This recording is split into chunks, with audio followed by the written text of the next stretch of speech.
Yo, what's up mga ka-hunter and good evening. At nandito na naman uli ang inyong Boss Smoker at maghahatid na naman tayo ng isang panibagong NFT game review na gagawin natin dito sa channel ko. Pero yun nga, bago nga tayo mag-umpisa at lagi ko naman paalala sa inyo, this is not a financial investment advice at palagi tayong mag-jor at tayor, talpak at your own risk palagi mga ka-hunter. Pero ito nga, ang kagandahan nga nitong ni Kingdom Story Heroes War is free to play ito at CBT pa lang ngayon. Means close beta test. At ayun nga, mamimigay nga tayo ng code at kung gusto nyo nga makakuha ng code, pwede nyo akong i-DM sa Telegram natin sa Hunter NFT Academia PH. So ito na nga mga ka-hunter, di na nga natin pa tatagalin pa. Umpisa na agad natin, samahan nyo na ako. Let's go!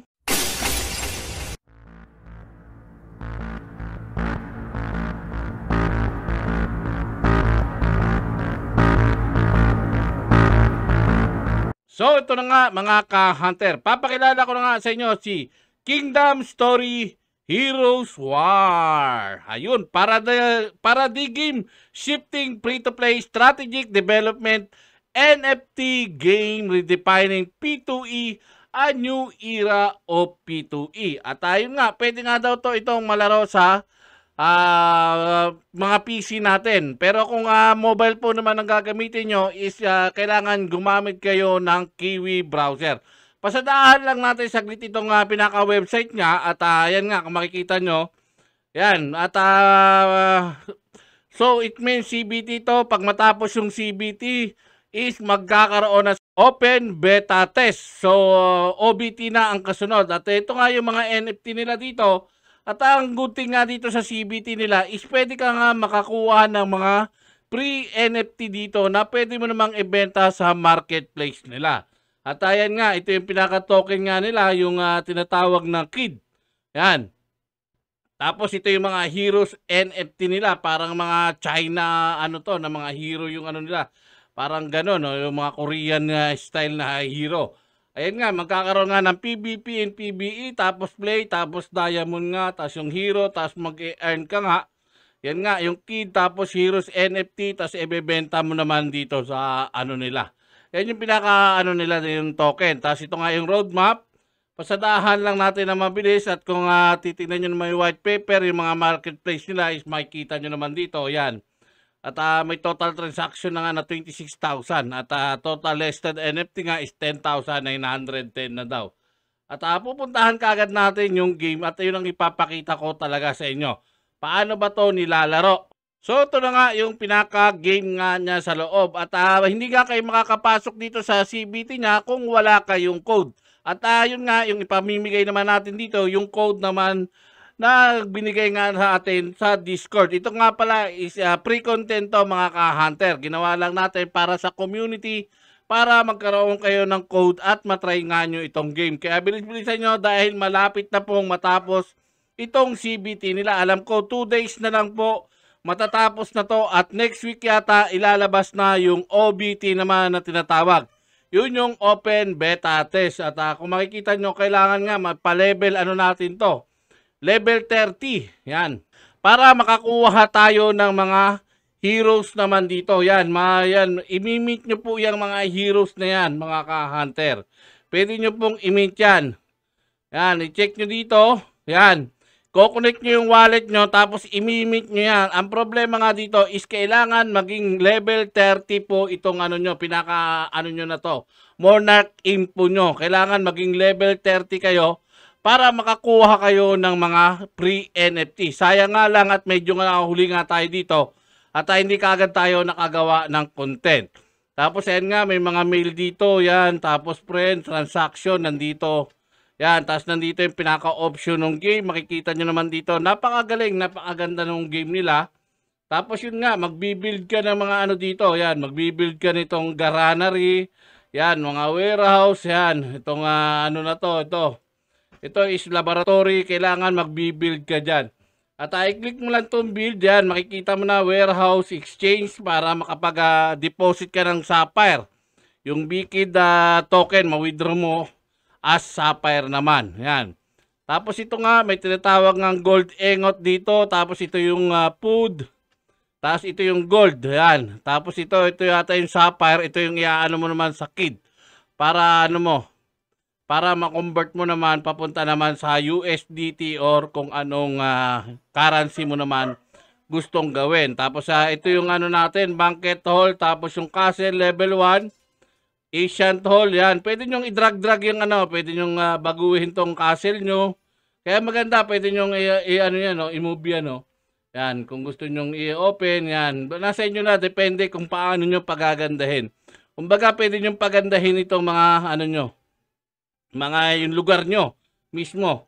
At ngayon nga, papakita ko sa inyo kung paano ba to nilalaro. At ito nga, ayun, no. Nakakakuha tayo ng, ano dito, yung gold, yan. Yan, napaka-importante din ng gold na yan, saka yung food, saka itong ano na to. Kasi ito naman yung pangbili natin ng mga heroes. Yan. I-click nyo lang tong battle. Ayan, auto battle naman to. Tapos ito nga, kailangan na ano, nalagpasan na nga natin tong ano na to. Yan. At kung makikita nyo, yan. May kamukha nga to. Parang si Mike Tamago.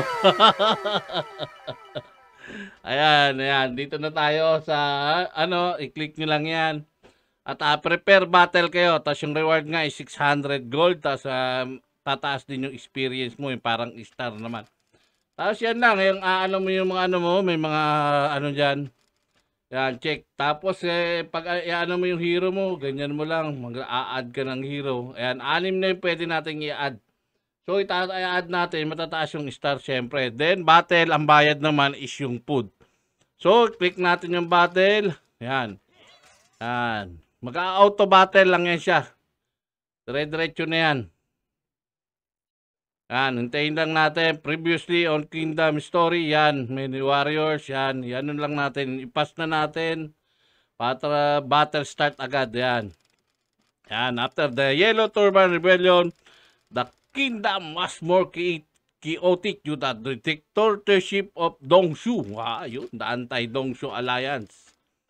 Yan, i-pass na natin para yun, maglalaban na yan. Yan, tapos itong auto battle, hindi pa natin maano kasi kailangan natin higher than bronze membership naman. Tapos ito, pag umilaw yan, yan yung skill naman. Itong mga yellow na to sa baba, pag napuno yan, parang may skill to, special skill niya. Pipindutin nyo lang tong karakter. Pag mag-ano kayo, yun, patay yung isa natin. Kaya yun, buhay pa pala. Yun, nakaano pa. Ito, healer to. Ito, yan. Melody of Healing. Yan. May isa tayong healer. Yun. Ganyan lang laruin to, mga ka-hunter. Paano, pindutin nyo lang. Yan. Parang special skill niya. Kailangan ma-pull yung dilaw, Kailangan makapag-heal tayo. So, kasi maumamatay sa unahan natin, no? Yun. Yun. Ito, heal muna. Para yun. Pahabol. Yun. No, galing. Yun. Napakasimple lang nung game nila. Yan, no? Napakadali lang laruin. At hindi masyadong kumakain ng oras. Kaya palagay ko papatok din tong game na to. Yan. Yan. Tapos level 6, level 7 na tayo. Tapos i-next nyo lang. Tapos battle ulit tayo para makita nyo. Tuloy-tuloy. Yan. Yan.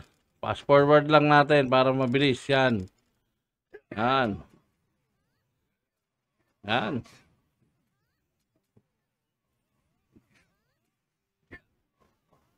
Yun, special skill siya pero huli na.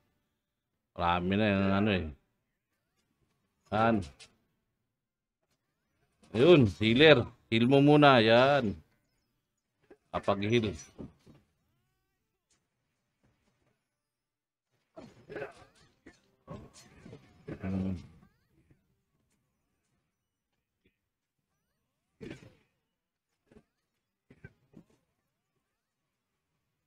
Sayang.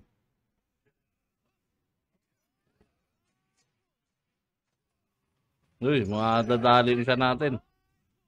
Kailangan makapag-heal. Nako. Walang healer. Nako, dahil yung isa natin. Wala tayong healer. Kailangan makapag-heal yun. Heal.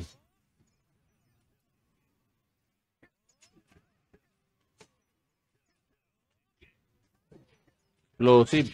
Ayan, oh. Pambabomba. Yan, si Gosi. Yan. Yan, victory. Yan, ganun lang yung lalaroin natin. Tapos nakakuha nga tayo ng star, tapos reward. Tapos ito nga, may mga nalulo tayo. Ayan, Iron Club of the Fighter. Tapos i-confirm nyo lang.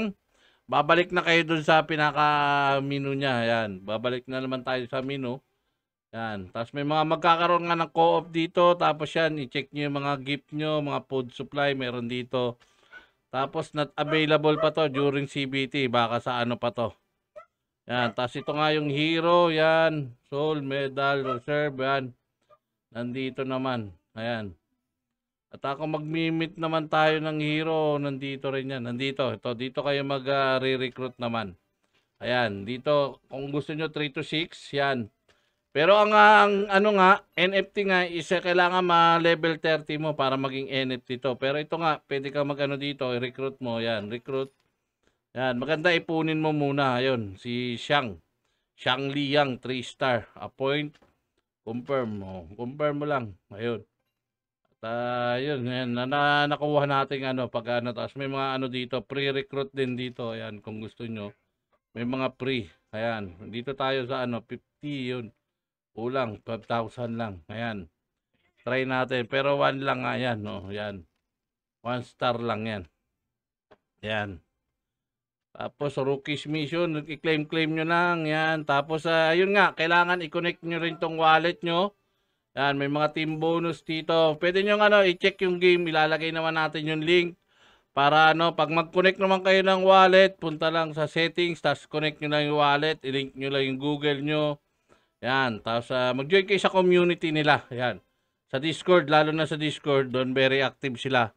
Tapos ito nga, may mga shop din dito na kailangan mong bilhin. Yan. Mga food, gold, special item, basic item. Yan. Tapos may mga event nga rin dito. Yan, yung mga event nila, week 1, week 2. At tayo nga, medyo na uli. Pero sabi nga daw, is 2 days na nga lang daw, is matatapos na nga daw itong CBT nila. At next week daw, probably next week is i-release naman nila yung open beta test na para na sa lahat yata. Hindi na kailangan ng code. Pero yun nga, syempre siguro gagastos ka na nga dito. Yan. So, yan na yung all about dito kay Kingdom Stories Heroes War. Yan. Yan na yung ano natin. Yun nga, gaya naman na lagi ko sa inyong paalala, ito nga is free to play. Pero pag may investment na nga, is mag-your entire tayo. Talpak at your own risk palagi. At tingnan nyo kung kikita ba kayo. Kasi ang good thing naman dito is makakauna kayo. Alam nyo naman, pag kung sino yung nauuna, yun palagi yung pumapaldo. Pero yun nga, hanggang dito na lang yung ano natin. At sana nagustuhan nyo itong bagong video natin. Thank you very much. God bless you all. Salute! Bye-bye! Thank you!